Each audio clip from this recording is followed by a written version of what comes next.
Bismillahirrahmanirrahim. Assalamualaikum warahmatullahi wabarakatuh. Yang pertama saya ucapkan terima kasih kepada Pak Randika Hamandia selaku dosen penguji pada ujian komprehensif mata kuliah pengantar ilmu komunikasi. Saya Ali Akbar, mahasiswa jurusan Komunikasi dan Penyiaran Islam angkatan 2016. Adapun soal yang diberikan kepada saya terdapat 4 soal. Saya akan menjelaskan soal yang pertama. Adapun soalnya jelaskan pengertian komunikasi menurut Everett M. Rogers dan Deddy Mulyana serta berikan contohnya. Adapun pengertian komunikasi menurut Everett M. Rogers, komunikasi adalah proses di mana suatu ide itu dialihkan daripada komunikator atau orang yang menyampaikan kepada satu komunikan ataupun kelompok yang lain ataupun beberapa komunikan dengan maksud agar dapat mengubah tingkah laku daripada orang yang kita sampaikan atau komunikan tersebut. Misalkan contoh seorang dai atau orang yang memberikan ceramah agama kepada halayak ramai atau mad'u dengan maksud agar apa yang dia sampaikan itu dapat mempengaruhi orang tersebut agar bisa berubah dari perilaku yang kurang baik sebelumnya dapat menjadi individu atau pribadi yang lebih baik setelah mendengarkan tausiah atau ceramah yang diberikan oleh dai tersebut. Itu contoh daripada pengertian komunikasi menurut Everett M. Rogers. Sedangkan pengertian komunikasi menurut Deddy Mulyana adalah suatu proses di mana seseorang atau masyarakat atau organisasi itu menciptakan dan menggunakan informasi agar terhubung dengan lingkungan dan orang lain. Pada umumnya, komunikasi dilakukan secara lisan atau verbal yang dapat dimengerti antara kedua belah pihak. Artinya, antara orang yang memberikan informasi tersebut kepada orang atau kelompok yang diberikan informasi. Nah, contoh daripada pengertian komunikasi menurut Deddy Mulyana ini, seseorang atau kelompok mempunyai pesan atau informasi penting, misalkan sebuah berita yang perlu disampaikan kepada halayak ramai, maka dia menyampaikan pesan tersebut dengan baik secara verbal maupun nonverbal, dengan komunikatif sehingga apa yang dia sampaikan itu dapat diterima dengan baik oleh halayak ramai ataupun sasaran daripada orang yang diberikan informasi tersebut. Itu contoh daripada pengertian komunikasi menurut Deddy Mulyana. Selanjutnya, saya akan menjawab soal nomor 2. Adapun soalnya, mengapa harus berkomunikasi? Dan bagaimana cara orang yang tunawicara dan tunanetra atau tunanetra dalam menyampaikan komunikasi. Nah, untuk berkomunikasi ini, kita sebagai manusia yang hidup di tengah-tengah masyarakat tentunya harus berkomunikasi. Mengapa harus? Karena kita itu membutuhkan orang lain untuk memerlukan kebutuhan kita kadang-kadang. Nah, untuk agar orang lain tahu apa yang kita butuhkan, apa yang kita perlu, dan apa yang kita inginkan, kita harus menggunakan komunikasi untuk menyampaikan hal tersebut. Itulah mengapa komunikasi itu sangat penting.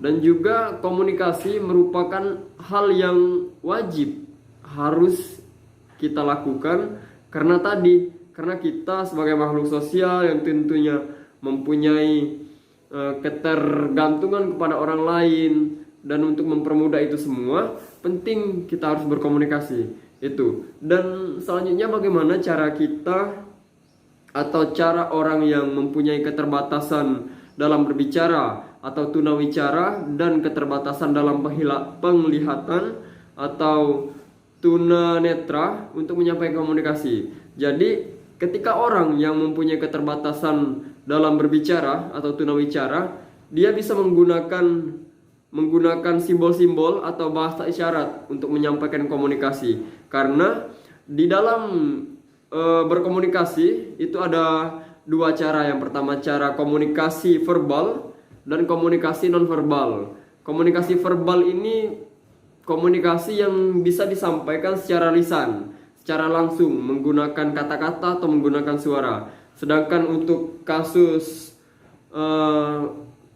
seseorang yang mempunyai keterbatasan tunawicara ini, dia bisa menggunakan komunikasi nonverbal atau menggunakan simbol-simbol. Misal, ketika orang yang mempunyai keterbatasan tunawicara dia ingin melakukan aktivitas makan, dia bisa menggunakan simbol-simbol menggerakkan tangan dan meminta bantuan kepada orang lain agar orang lain itu mengerti apa yang dia inginkan. Nah, itu contoh daripada komunikasi untuk seseorang yang mempunyai keterbatasan tunawicara.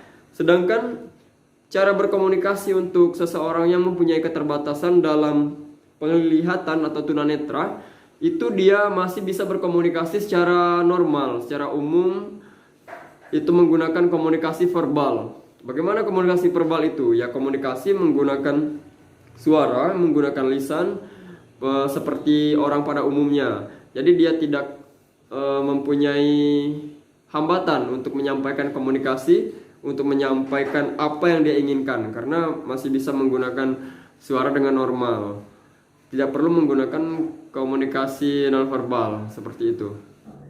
Selanjutnya saya akan menjelaskan soal nomor 3. Adapun soalnya itu sebutkan 2 teori komunikasi yang saya ketahui serta berikan contohnya.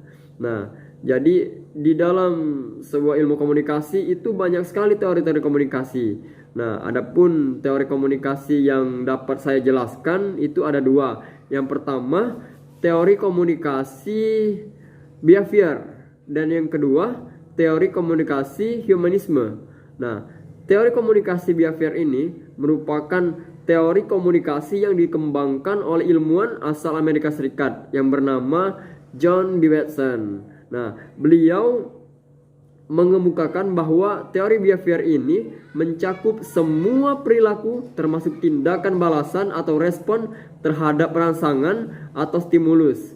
Nah, artinya bahwa selalu ada kaitan antara stimulus dengan respon pada perilaku manusia. Jika suatu stimulus atau rangsangan yang diterima seseorang telah teramati, maka dapat diprediksi bahwa respon dari orang tersebut itu juga akan dihadapi oleh orang yang akan menerima respon tersebut. Nah, contohnya, seseorang mendapatkan pesan atau tindakan yang kurang baik dari orang lain, tentunya akan dikembalikan pula tindakan yang kurang baik juga terhadap orang yang memberikan kesan yang kurang baik pada awalnya tadi.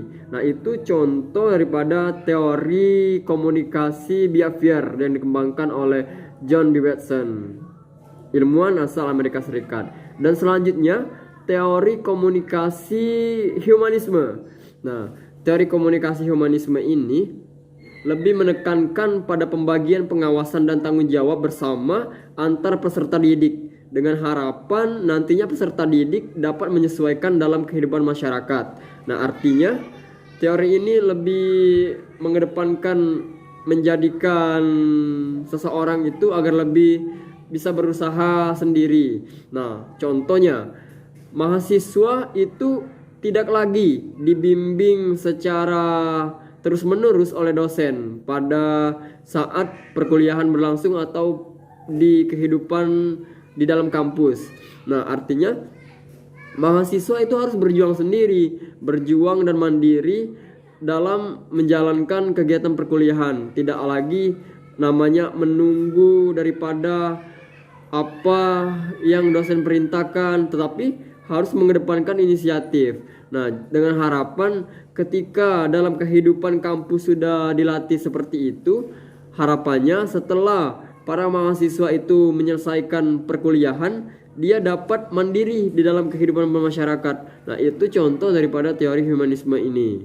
Dan yang terakhir, soal keempat, itu seberapa pentingkah ilmu komunikasi dalam berdakwah? Jelaskan.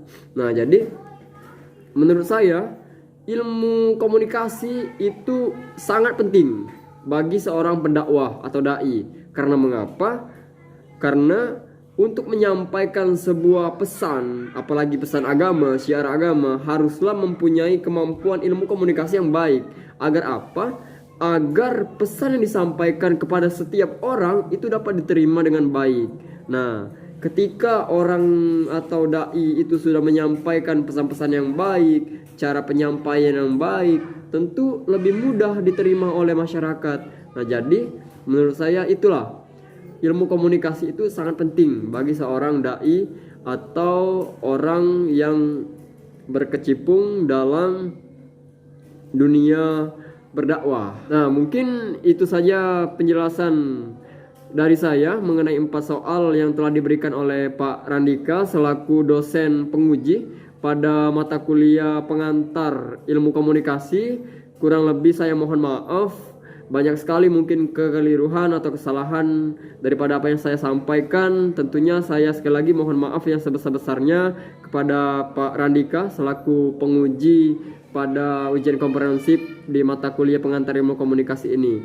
Kepada Allah saya mohon ampun. Saya akhiri. Wassalamualaikum warahmatullahi wabarakatuh.